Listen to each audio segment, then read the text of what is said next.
Alrighty, we are back. Your favorite podcast show of the week. This is Location Weekly, and it's episode number 473. We're recording live on Tuesday, July the 14th. Brianna, how are you? I'm good. Back home, back from, taking a little breather with the family. And yeah, we're good. Just getting back into the swing of things. How are you doing? I'm good. I'm good. It's been, as I said the other week, it's been like super hot up here in Toronto.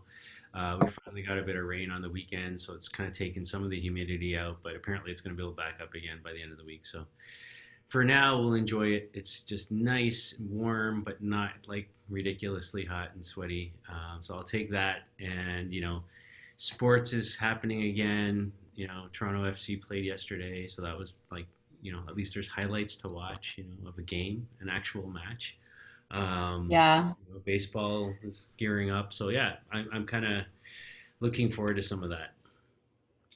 Yeah, the Braves had their first inter-squad scrimmage last night. Good news, the Braves won. There you go. So we're off to a good start. Yeah. But yeah, so it's going to be interesting. It's crazy. Like I just, peeked at a couple of videos and just seeing them like with no fans in the stands. It's definitely different, but I'll Hmm. take it. I'm actually like interested in watching baseball this season more than I have been in the past, just because I feel like it's something that could like ground me in all of the craziness. Yeah. No, 100%, right? Like it's just we need some sort of entertainment, some sort of distraction, right? To take us out of the what's going on here. But anyhow, yeah, I'm glad there's some kind of sports coming back. So there you go. For sure. We've got a good show for you this week. A bunch of interesting news across our industry. So I'll let Aubriana kick it off with our first story.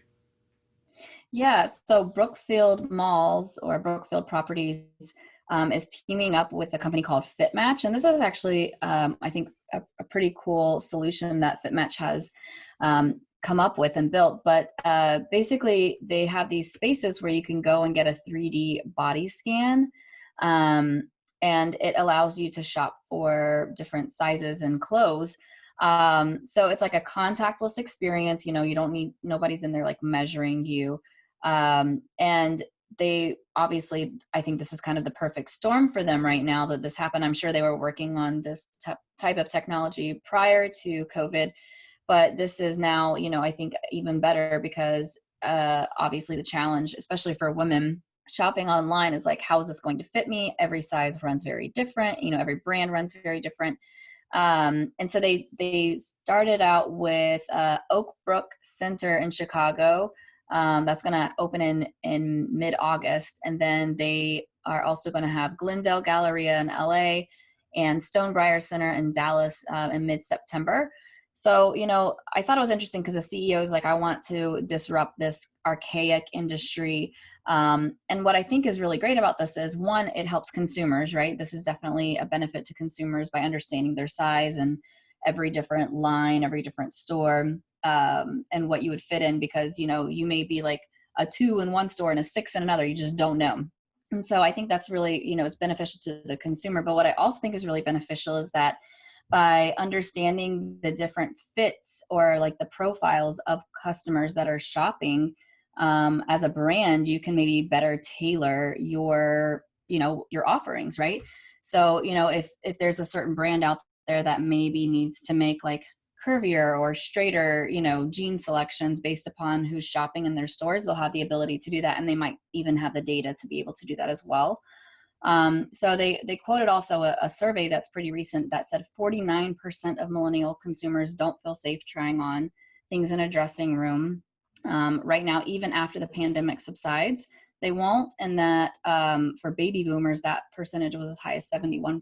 So a lot of people are not really into trying on clothes with a bunch of, that other people have maybe tried on or touched. And so basically what happens is you'll get this fit ID, and it can personalize over time. You can be fitted again if you lose weight or gain weight. And what's also interesting, though, is that Brookfield as a company has invested into FitMatch. So I think they'll see it through to make sure that it's successful. So I think this is a pretty interesting story and a win for both the business and the consumers. What do you think? Yeah, I agree. I think it's a boon for sort of the post-COVID sort of retail, physical retail landscape. So I think this is super interesting. This kind of idea of 3D body scanning technology has been around for a little while now. I remember a story we covered on this show. I'm going to say like 2, 3 years ago, and it was at Christmas time. Um, well, they actually initially did it at Christmas time, and I think they did it like right after Christmas as well. But basically, it was in the UK. I want to say Marks and Spencer, one of those retail brands, and they had one of these in the store. You could go in and get scanned, and then what they were doing with it was not so much fitting you for clothing, but they were creating little mini versions of you that could get turned into cake toppers or Christmas ornaments or like cake toppers for your wedding or those kinds of things, which I thought was super interesting. 3D printed and so on based on that scan. But this makes sense to me, and I totally get where they're going of people not wanting to go into fitting rooms. They ran a pop-up shop version of this at one of their malls called Baybrook Mall in Houston last November, and got pretty good reaction around it, especially from younger shoppers. They said the average age of the visitors was 26, coming in and playing with this. So that makes complete sense to me. Obviously, we're seeing a strong movement to online retail, in terms of people ordering things. But I think the hassle of returns is always going to be an issue there, right? People don't want to order 5 sizes of one thing and then return four. Um, Mm-hmm. so I think being able to kind of understand your fit, both for physical retail and using that same fit online, I think sort of being able to kind of carry that across from the mall to the e-commerce side, I think is would be valuable here. So I hope that that's something that's part of the plan. And from a Brookfield point of view, I think it's a good, interesting thing to drive traffic. I think it's a strong investment for them to diversify and kind of put money into FitMatch, and I think for FitMatch this is good overall. So I've got nothing bad to say about this one way at all. So it's good. There you go. Yeah. So interesting stuff. All right, on to our second story now. Walmart is doing something really cool, I think, this summer. I think we talk a lot. You and I were talking just before the show about, sort of what's happening with our kids, our families, and, sort of the boredom settling in. How do you keep them entertained? All this sort of stuff. So Walmart is transforming some of its parking lots this summer into virtual cinemas. And so they're basically trying to create these in-person, contact-free type of environments, creating they created something called Camp by Walmart, virtual camp, and now they're creating sort of these drive-in movie theater type of experiences in their parking lots. And they're bringing, celebrities involved with the camping experience. They've got Idina Menzel, who's an actress and singer. Neil Patrick Harris is head camp counselor for this camp experience that they're doing. And they've teamed up with the Tribeca Drive-In as well, as a partner in this. So I think this is huge. I think, how do you get people, still engage people in a physical space? These Walmart stores are huge. The parking lots are huge. Why not kind of turn that into something that people can gather, stay in their car, watch a movie together? There's something about that old drive-in experience that disappeared. From the way we did life, that I think is makes sense in a COVID environment. And they're not the only ones doing this. This is, by the way, so they're rolling this out to 160 locations, and in total 320 overall screenings across the U.S. And then here in Canada, so this is not happening in Canada. But don't dismay if you live in the Toronto area, anyways. Cadillac Fairview, which is one of the big mall operators here, that owns the Toronto Eaton Centre, which is one of the biggest malls in the country. Sherway Gardens, Fairview Mall, etc., are also turning their parking lots into movie theaters up here as well. So that's pretty cool. I think just the concept of this, and kind of using the space. that they've got, and kind of creating a way for people to gather and have some entertainment, I think is amazing. So yeah, I love it. What do you think? Yeah, I love it too. We actually here in Atlanta we have a drive-in Starlight theater, and I mean it's been here. It's like a it's an Atlanta staple, and it's it's amazing. Like I remember going as a kid and even as an adult, and it's just such a fun experience to like sit in the trunk and sit there and listen to the movie and bring your own snacks or whatever. And I think this is the perfect environment for it. So getting out of the house and going somewhere but still maintaining the safety is great. And I love that Walmart is doing this since they have so many locations. And I'm definitely going to be checking out if they're going to be coming to an area near us. It sounds like a fun activity. I'm not sure that my 2-year-old will sit still for a movie, but we could give it a try. Maybe she can have a nap. But you think my kid naps? Okay. So yeah, I think that this is a great idea, and I want to see, like, are there more opportunities to do this, right? And you think about lots of big areas like sports stadiums, the parking lots, and all of the areas like around them. Like what could they do? Could they do, a live streaming of the games so that people can actually be fans and be like, contained? Is there opportunities for that? Yep. How can we look at what Walmart is doing and iterate on that in different industries? So, I mean, adults need entertainment too, right? 100%. Yeah, like I said at the beginning, I'm so happy. Like there's some sports coming back, but how do we do that in a group setting, right? Yeah. I think that makes sense. So yeah, good stuff. All right, and so moving on, we have a guest this week, and it's actually two guests this week. It sort of rolled into one. Emil Davidzian and Filip Eldick, who are the co-founders of Bluedot, who we talked about last week in their recent capital raise, are based in Australia at the moment, and are joining us to kind of talk about what it's been like during COVID times, and what it's been like raising money and closing money during those times, and kind of what their plans are for the company going forward. So here they are to share that story.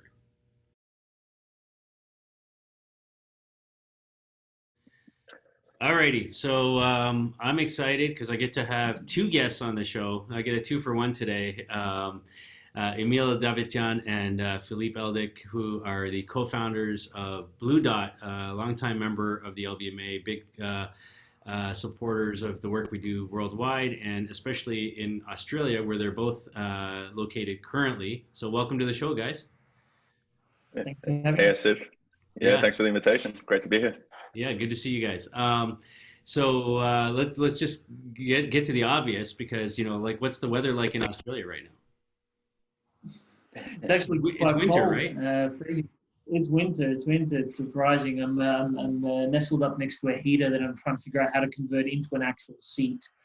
So it's a bit chilly. Yeah, we've gone through the fly back from the US into hotter weather, and then gradually as COVID's continued, see it get more and more bleak with the weather. So I'm rugged up like Phil. So Yeah, well, there you go. Well, here in Toronto, we've had like an incredible hot streak for the last like several weeks, hotter than normal for this time of year. So it's been like 35 plus humidity, like 40 almost every day. It's ridiculous. Yeah, so it's a little too warm for some people, but anyhow, we'll take it because it'll be winter soon again. So. at least it's not snowing. Yeah. So anyhow, as I was explaining, so we've been doing this whole time that we've been in COVID, we've been doing a special series of guest interviews for the show that we call Members at Home. And so you guys are at home. What's that been like? How has it been working from home office, being around family, all day, all that sort of stuff? How's that changed life? Yeah. Well, Well, for me, it's like, I think, for a lot of people, it's a mixed bag, right? Like you get some good and some bad. For me, it's been nice that, we're not traveling quite as much. I think all of us traveled almost on a weekly basis for a number of years, and that gets hard to, that has its own impact, and trying to stay healthy. So it's good from that perspective. You can kind of take care of a few other things at home, but then just the repetition of Zoom meeting after Zoom meeting, day after day after day. You've got to kind of balance that as well. So I'm definitely meditating more than I used to. But just trying to manage that. But yeah, the lack of travel has been kind of a nice change. Yeah, And definitely 100%. What about you, Filip? Yeah, definitely some positives. Spending more time with my wife and at home is can be very rewarding. I think one of the challenges is to try and create a bit of difference day to day. As Emil said, that repetition gets a little bit stifling. So trying to find various places in the house to work, trying to work outdoors when the weather allows it. Just trying to shift things up. And then one thing that Emil pointed out is meditation. It's something that's really helped me as well. I've been an avid fan of it for years, but it's funny just taking 5 minutes out of your day just to stop and pause in between just going through a bit of a rush of getting through Zoom meetings. It really helps you level set. The problem is that both of us work better at night, but with the Australian time zone, you've got to get up really early and just back to back meetings for the first 5, 6, 7, 8 hours, and then just to squeeze them all in. So we're dealing with that day by day. Yeah, 100% get that. So from a work perspective and kind of connecting with your colleagues internally and with clients and all of that, have you discovered any new tools, any productivity insights for the rest of us that everybody should be using? Well, I think the biggest one, just Phil, I'm sure you've got some specifics. I think the big one for us has been, this has been going on for 3 or 4 months now, and so the team, like everybody else, goes through stages. Fortunately we had an incredibly resilient team with a fantastic culture going into this, and like we always say internally, a resilient team's made through the tough times, not the easy times. And so that gave us a good base. But like everybody, you're fluctuating over 3 or 4 months, and making sure that the team energy and communication stays up has been one of our big areas of focus. And so we've just progressively had to do the simple things that you do in an office, where you go grab lunch or you have a joke around in the morning, you grab coffee together, all those little things, or none of that exists anymore. And so you do have to come up with some interesting ways to make sure that everybody's working and communicating and having fun together. I know Phil's been taking care of a fair bit of that. Yeah, there's a lot of tools that can help, and a lot of things that we found that help. As Emil said, our team's already been distributed. We have an office in Austin, in San Francisco, in Sydney, in Melbourne. So the team's spread out already. So we already had a bit of background about, a bit of experience working virtually. But I do have to say that COVID has really taken it up to another level. Even the people who used to hang out within an office together, they don't have that social element. Zoom has been incredibly important for us, obviously, and we've used it historically for a long time, and video conferencing in general. Slack, obviously, amazing, but some of the stuff that we found that really helps are the little add-ons that try and add a bit of a human element to it. One thing that I really like that we discovered recently is an app plugin for Slack called Donut, and it just randomly connects you with a team member every 2 weeks and sets up a virtual coffee. So we'll just do, one-on-one coffees, just have you grab a coffee, you sit down and just have a bit of a chat for half an hour, helps sort of reconnect and just, gets people talking a little bit and out of their shell. So it's easy to think about the big structural things and forget about the small things that actually create a society and a culture. And sometimes it's just sharing a coffee and having a chat about stuff that's not related to work at all. Yeah, and then that's a good one, Phil. And then and then just even like little ones, like there's a water cooler Slack channel where people can chat. Or at the beginning when COVID hit, everybody was kind of showing off or comparing their work from home desks, and some of them were like beautifully decorated and others were like on top of shoe boxes, and everybody kind of got together and had a bit of a joke around. So just making sure that you've got plenty of those little things, as well as kind of the larger team building and group meditation and mindfulness and all those things every day. So Yeah, amazing, amazing. I love that donut though. That's I'm gonna have to check that one out. We use Slack as well, so I'm gonna have Yeah. to plug that one in. Very cool. So let's talk about the big news. Brianna and I talked briefly about it last week on our show, but it's better to hear from directly from you guys. So big capital raise closed. Long time coming. Tell us about kind of the journey on that a little bit and kind of what the plans are. Yeah, absolutely. Maybe I'll kick off, Phil, and then if you want to just add anything on the journey. But yeah, so we're really excited. We closed our round and just earlier this year, and then just announced it a couple of weeks ago. It's close to $10 million raised, which means that we've raised over 22 million US, over the past few years. And we're really excited by the investors that we brought on board. So a number of Valley-based VCs, including Autotech Ventures that invested in Lyft, and Mighty Capital that invested in Airbnb. And they've just been backing the company. And we also have the large insurance company that's come on as a strategic IAG. And so we've got that kind of institutional backing, which is fantastic, and then really great cap table. And the big focus for us has been, this was all kind of the game plan leading into COVID. And so it's been nice to see that we've been on track and focusing on the right things. And really what our company exists to do is deliver a really advanced and accurate location service, location technology for mobile that can enable contactless transactions for on-the-go food and retail. So it doesn't matter if you're driving through a toll road, if you're going through a fast food restaurant like Dunkin' Donuts, McDonald's, KFC, or working with one of the retailers, to be able to do that contactless pickup of food and whatever else you purchased without any physical interaction in a safe and healthy way. That's what we were doing already in the lead up to COVID. And so now this is perfect timing because it gives us the funds to double down on that. And we've been doing that over the last few months with a whole bunch of restaurant brands and retailers. Phil, do you have anything to add in the journey or the experience? The journey was great. I'll just add one sort of comment that traditionally people think about raising an investment round in this beautiful, nice environment. You raise a round, you go and start hiring very rapidly, growing the team, getting results. That's still happening for us, but it's been interesting trying to closing around at the time of COVID and trying to counterbalance, your need and your will for expansion and growth while fighting some of the restrictions that you see in the global economy. All in all, we're incredibly happy that we've closed around. It really sets us up for the next period, and particularly. Some businesses have really suffered as a result of COVID. I think that for us, it's really reinforced the need for the technology, and it's really catalyzed or crystallized our strategy and reinforced that what we're doing is right, and that the backing behind us in this round is well on the mark. Yeah, what an interesting time to run. Anybody running a business.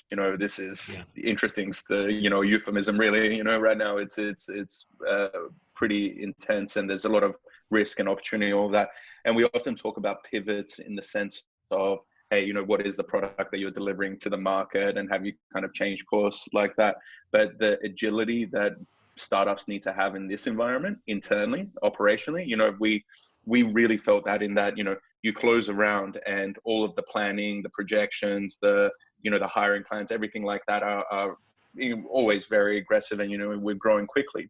And then a pandemic and a recession hits. And then you have to repurpose all of that to grow aggressively in different channels or in different areas. Some use cases aren't relevant. Some customers you can't target. Others you can grow more quickly. And fortunately for the location industry, and for us more specifically around contactless, the market is growing. And so we've, that's been, positive for us and give us a lot of opportunities to change direction. Yeah, I'll agree with you. I think it's creating a lot of opportunity right now. The market is growing, especially on the contactless side. I mean, there's certainly new challenges emerging at the same time. Apple's announcement around IDFA and what they're doing there around privacy, and expecting Google to follow suit. At some point in the next number of months, and so I think there are challenges for certain players in the industry, but I think all of these things create opportunities. All these things, I think there's consolidation, coming, and within the location industry for sure. And I think, you need to be well capitalized to survive in that environment, right? And to take advantage of that environment. So, for sure. What's if you put the crystal ball out and you kind of gaze into it, what do you guys see as sort of next for Blue Dot? Let's say a year from now, what would be the new thing that we don't yet know about? So, Emil, I'll jump in Yeah, here with a couple of things. So, I think that there's, at a high level, there's one thing that's becoming more and more important, not just for us, but for the whole industry as well. It's driving technology and use cases that deliver value to the end consumer. And that's really, why we're here as a company. It's what we try and do with the use cases that we power. It's why we build our technology. So over the next year, what we're looking to do is just really build new technologies and power new use cases that really deliver that human benefit and that human element.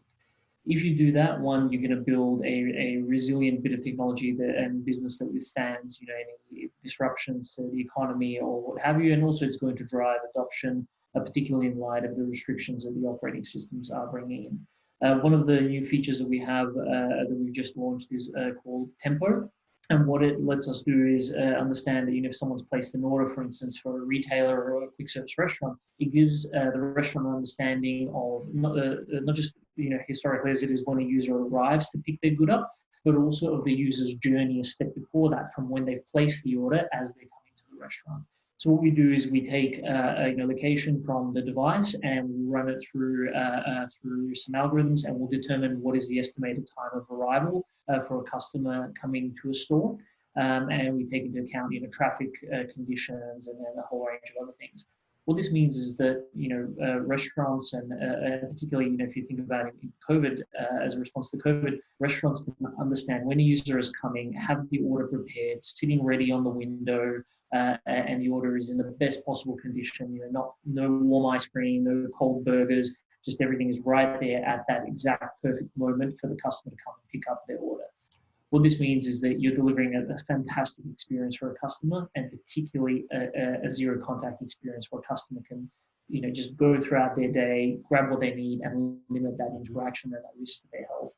So this is, I think, really a driving point for us over the next year, both technologically and I guess imperatively for what we want to do and which area we want to play in. Yeah, and that's exactly right. And I think that fits perfectly in the context of how the industry is changing overall as well. You alluded to it before, Asif, but we've seen over the last year or two how much the industry has changed. And last year we wrote an article like, this is the end of the Wild West for the location industry, where you had fragmented players, tons of players that were just collecting data in the background and a lot of selling it to advertisers. You just can't do that. And we saw with GDPR, with the New York Times articles, with the changes to the OS, all of that, right? Where everybody's seen that. And that trend has just been accelerated. What would have taken another year or two has been accelerated overnight by COVID. And for us, from the very, very beginning of the company, we were at the opposite end of the spectrum. It was all about individual humans having private. It's more than just privacy being on and off. It was using the accuracy of our technology to deliver relevance and privacy protection to consumers. Yeah, it's even definitely about value, but also around understanding that privacy is contextual and personalized, right? And so we're excited to see this trend now pushing our industry, because I think that this is the only way that we're going to have a sustainable industry in the future.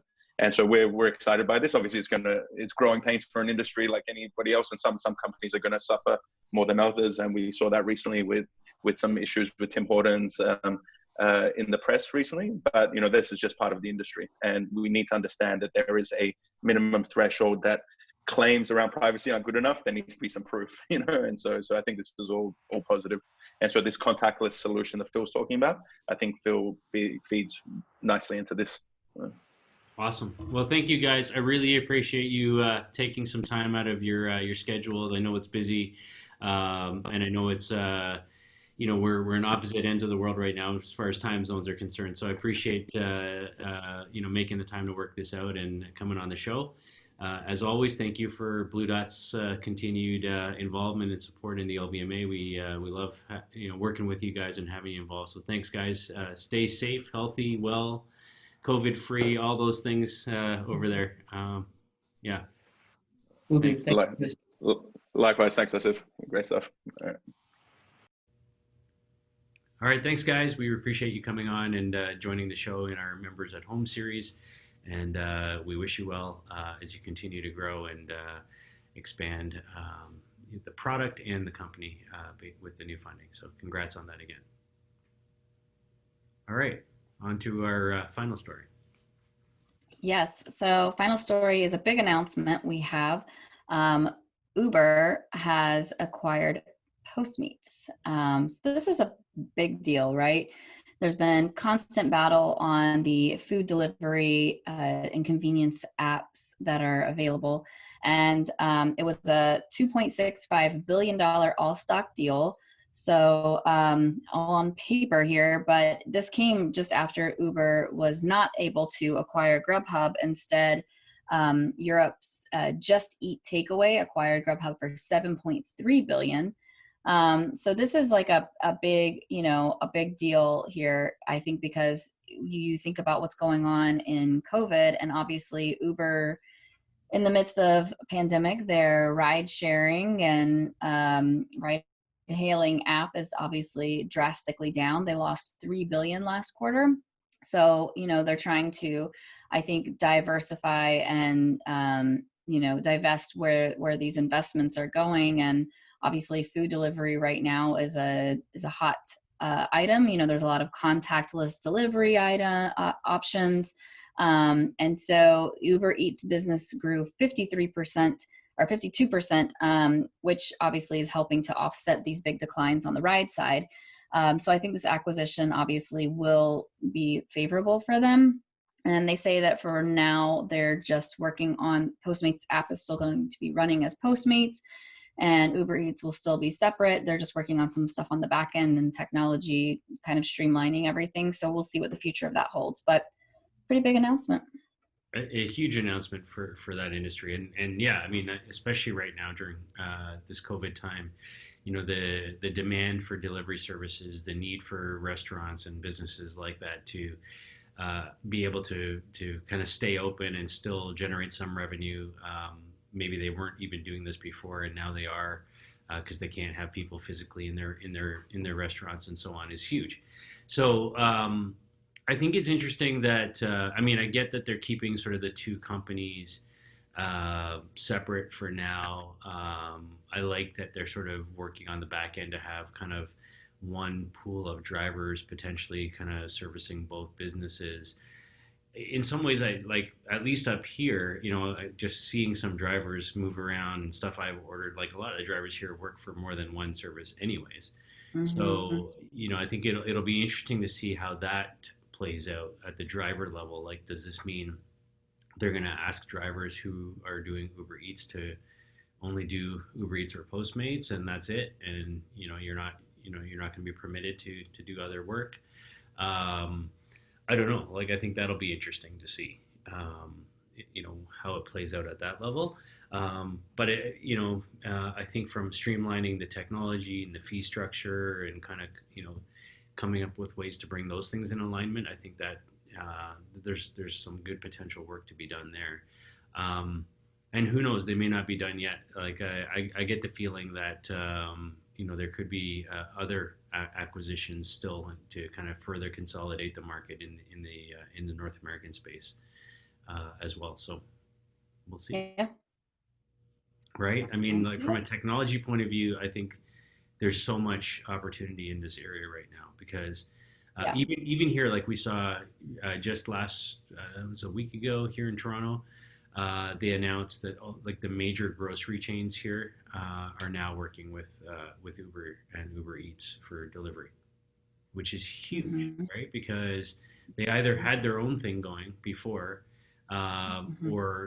and Uber has historically not been in the grocery business here, and now like that's fully come together, right? So not only are they working in the restaurant space, but now they're even working directly with the largest grocery chains to do grocery delivery.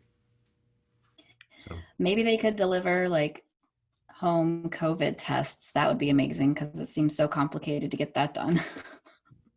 well, yeah, especially in your part of the world. Yeah, Yeah. 100%. Uh, Mhm.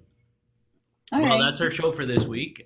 You've been listening to episode number 473 of Location Weekly. We thank you for your time. We know it's a commitment each week to take time out to tune in, so we appreciate that. If you have story ideas, please reach out to us and let us know. If you have feedback, we want that too.